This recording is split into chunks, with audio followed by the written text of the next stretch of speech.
Update muna nga tayo sa mundo ng basketball at sa mga Gilas Pilipinas prospect. Yan nga ang ating pag-uusapan. At eto nga, viral ngayon si Kamaka Hepa na alam nating lahat na inaabangan talaga kung eligible ba as local player sa Gilas Pilipinas.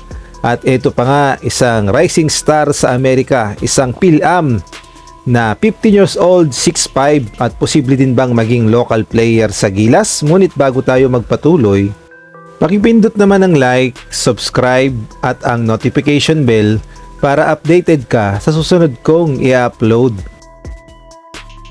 Marami nga ang nagtatanong kung eligible ba as local player itong si Kamaka Hepa na alam nating lahat since 2017 pa lang ay pinag-uusapan na dito sa Pilipinas. At eto nga si Kamaka Hepa ay isang Hawaiian at half Filipino dahil yung kanyang ama, kung di ako nagkakamali, ay half Filipino at Hawaiian, at ang kanyang mga ninuno o kanyang mga lolo at lola ay purong Pilipino na taga Asingan, Pangasinan. At ang tanong nga, local player ba itong si Kamaka Hepa para sa Gilas Pilipinas kung sakaling maglalaro siya? Well, ang sagot dyan, 2017 pa lang ay pinag-uusapan na itong si Kamaka Hepa dito sa Pilipinas, at marami na mga university, ayon nga sa report, ang nagkaka-interest dito kay Kamaka Hepa.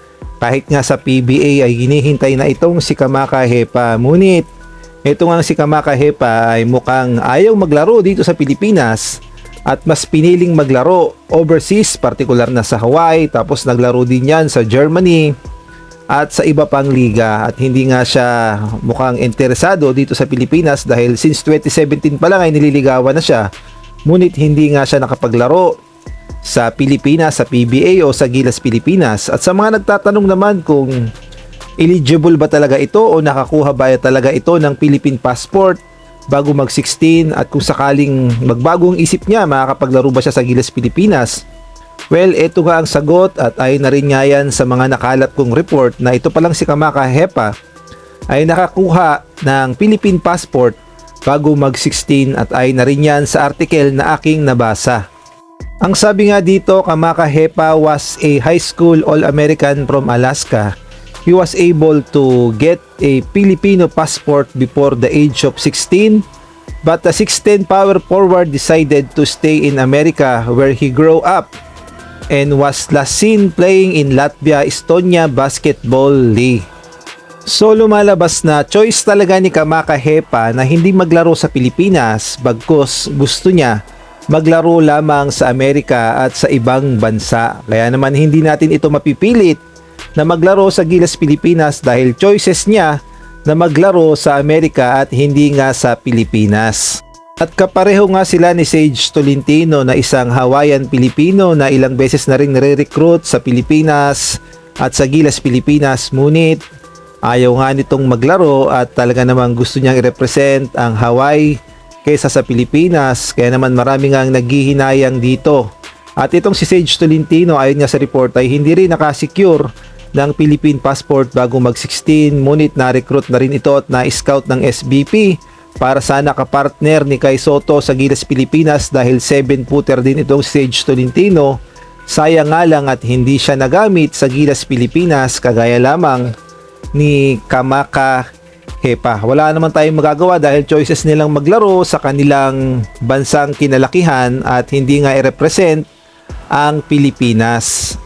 Ngunit kung maglalaro sila sa PBA, 100% eligible sila at pwede silang magpa-drop si Kamaka Hepa at itong si Sage Tolentino. Samantalang sa ibang balita naman, ang Filipino-American 15 years old rising star na si Blaze Johnson ay unti-unti nang gumagawa ng sariling pangalan sa Amerika at naha-highlight siya dahil 15 years old pa lamang.